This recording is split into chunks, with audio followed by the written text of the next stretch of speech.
Hey, patients that have had digital motion x-rays at other centers. There's other centers that are using different types of measuring software than we use, and then we have to redo them. And I'm going to explain a little bit of why those reports seem to be fairly inaccurate. In this report, as you see here, I wrote inaccurate measurement.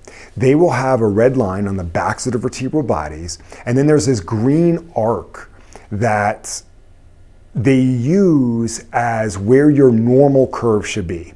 That is not validated by any research. And in fact, when we do our imaging, as you see, we use PostureRay, we use the actual line drawing from research. Now, I took this measurement, and what I did was I actually measured it off this other report that I feel is inaccurate. And as you can see here, what the report says, the green line that's furthest, is what that report said was normal.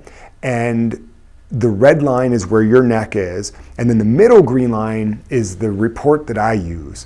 And if you were to measure the green line that this report says is normal, it's literally expressing and suggesting that your neck should be hyperextended up to almost 60 degrees, where the most it should be is 42. The reason I have a problem with that is it's the first measurement is inaccurate. And if the first measurement is inaccurate, how do we know the rest of the report isn't inaccurate? Also, you'll see a lot of times in these reports, again, this is not from my report, they say, hey, that there's a lateral projection and it seems to be mild anaerolisthesis at these levels of 1 millimeter. 1 millimeter, they're calling a pathology is incorrect. You should have 1 millimeter of movement. The other thing here is you can see at the bottom, they talk about some of the measurements and like, hey, there's damage to the posterior longitudinal ligament measured at 1 millimeter. 1 millimeter is not abnormal. There may have been one report way back decades ago that maybe mentioned it, but things have moved on. And we don't suggest that 1 millimeter of movement is pathologic. There's really no evidence to support that, especially newer evidence. And even in the research article that we helped author, which is the largest biomechanical paper using digital motion x-rays, which is what they're measuring here, we found that around 2 millimeters is when things start to get weird, but each segment could be a little bit different. So the difference that we show, as you can see here, is what normal is supposed to be. And when you measure the abnormal angle that they say is normal for you, you can see how far from the established normal it is.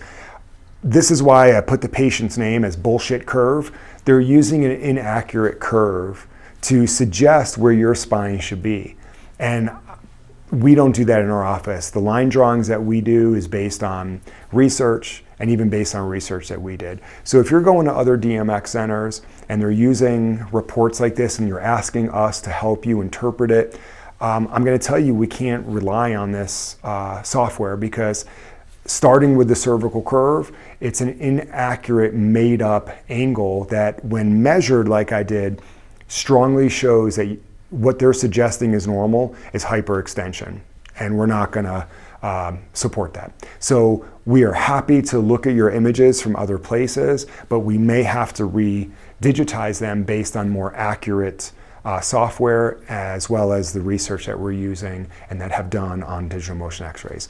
So for you patients that have had digital motion x-rays other places, and you're asking us to help you evaluate it and identify it and help with what it means, we are so here to help you do that, but we may not be able to rely on the measurements from this other form of software. Thanks so much.